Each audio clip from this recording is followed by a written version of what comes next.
Take up చేస్తాం, మళ్ళీ మీకు ఫోన్ చేస్తాను అని చెప్పి రాఘవ వెళ్ళిపోయాడు. ఏమిటిదా హర్ష, అంత డబ్బు ఖర్చు పెడతావా? నీ దగ్గర అంత డబ్బు ఉందా? జాగ్రత్తగా ఆలోచించి అడుగు వెయ్యి అన్నాడు కృష్ణ. రైతుల గురించి ఇంత త్యాగం కృష్ణ కళ్ళలో కూడా ఊహించలేదు. కృష్ణ, మీరేం కంగారు పడకండి, మా తాతగారి ల్యాండ్స్ ఉన్నాయి. ఇప్పుడు రియల్ ఎస్టేట్ భూమిలో ఉంది. కొంత ల్యాండ్ డిస్పోజ్ చేసేస్తాను. ఇంతకంటే పవిత్రమైన కార్యం ఉండదు కదా అన్నాడు. సహచరులంతా హర్ష వైపు ఆరాధన పూర్వకంగా చూశారు. ఏదో గుర్తుకొచ్చినట్లుగా జయంతి, హర్ష, మనకు పీపుల్స్ వార్ గ్రూప్ వారు అవసరమైతే ఆర్థిక సహాయం చేస్తారని వాగ్దానం చేశారు. మనం వాళ్ళని అడిగితే అంది. వద్దు జయంతి, రక్తంతో తడిసిన డబ్బు అది.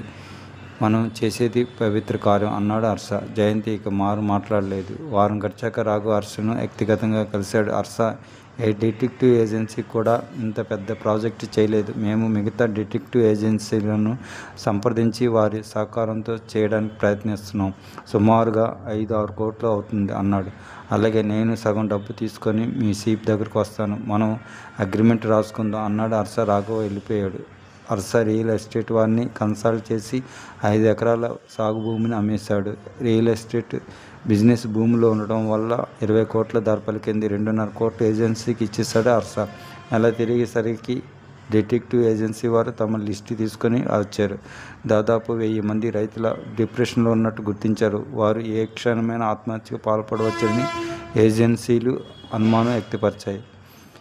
ఆ రిపోర్టును హర్ష తన సహచరులకు చూపించాడు. డిటెక్టివ్ ఏజెన్సీలు కష్టపడి సంపాదించారు లిస్టు. వాళ్ళు తమ డిటెక్టివ్లను బిచ్చగాల వేషంలో పల్లెటూళ్ళకు పంపి చాకచక్యంగా ఇన్ఫర్మేషన్ సంపాదించగలిగారు.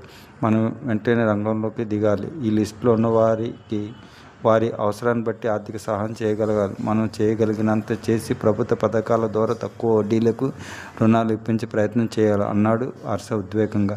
అందరూ ఉత్సాహంగా కార్యరంగంలోకి దిగారు. ముందుగా ఆ 1000 మంది రైతులను చేతివృత్తుల వారికి ఉత్తరాలు రాశారు. మీకు ఉచితంగా ఒక సంస్థ ఆర్థిక సహాయం చేయడానికి సంసిద్ధత వ్యక్తపరిచిందని, కొద్ది రోజుల్లో మీకు డబ్బు అందుతుందని, మీరు నిరాశ పడవద్దని ఆ ఉత్తరాలు రాశారు. వాటిని అందుకున్న రైతులు మొదట నమ్మలేదు.